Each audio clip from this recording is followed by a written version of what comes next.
Let's take a moment to learn from this experienced Springboard educator. So read aloud is one of my favorite parts of the day as a Springboard teacher. I love just sitting down with the students and getting them excited about a story. But there's a few ways I like to turn a regular everyday read aloud into a more interactive read aloud. And I kind of think about it in three parts: planning, previewing, and playing. So when I'm planning for a read aloud, first thing I do is think about the goal. There's a lot of reasons why we might read a book aloud to kids. One could be just for general enjoyment. One is building classroom community and creating a shared experience. And another may be focusing on a skill or strategy that you want to model with a text that then they're going to apply in their own reading or writing later in the week. So after I have my goal, I want the planning of my read aloud to be intentional. I want to make sure that I'm stopping at the most important parts that are really going to get to the piece that we want to focus on. The one way I help myself do that is with the use of Post-its. So before I read a book, I go through and I tag the pages where I'm going to want to stop, and that just helps me as I'm reading not forget where I wanted to pause and think of it.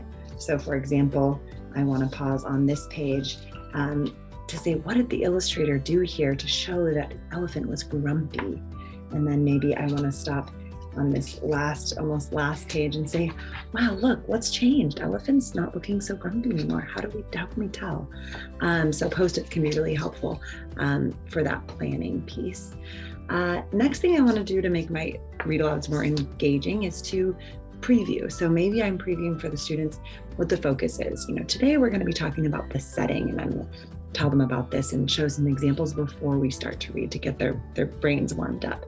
Or maybe we're going to talk about the characters, and we're going to preview a few of the characters, maybe practicing how to sound out or share elephant, lion. These might be tricky words for them to read.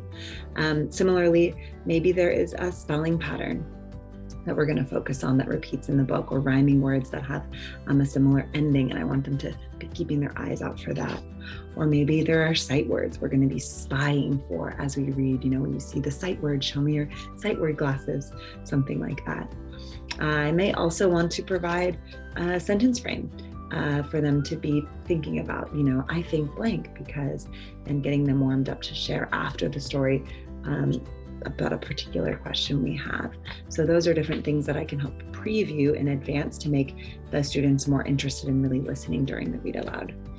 And then of course, play. So making the read aloud fun, right? This is already a very fun book.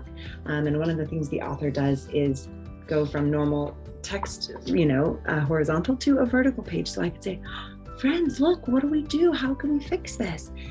Oh, we need to turn the page. Okay, everybody do it with me. Get ready, get set. Here we go, right? So make that kind of, fun, interactive, kinesthetic movements. Another thing you could preview is if there's repeating dialogue after the first introduction, the next time it comes up, the students can say it with you. You get this clue and they know, oh, they're going to read it back. So they all say together, hooray for help. Another thing you could do is after the book, create, story cards and do a retelling where they're putting things back in order. Or you could have them act out parts of the book or draw, like in their writing time, draw. If the book didn't end there, what would happen next? So the book doesn't just get read and get put back on the shelf, but it's really something they engage with and learn from in many ways.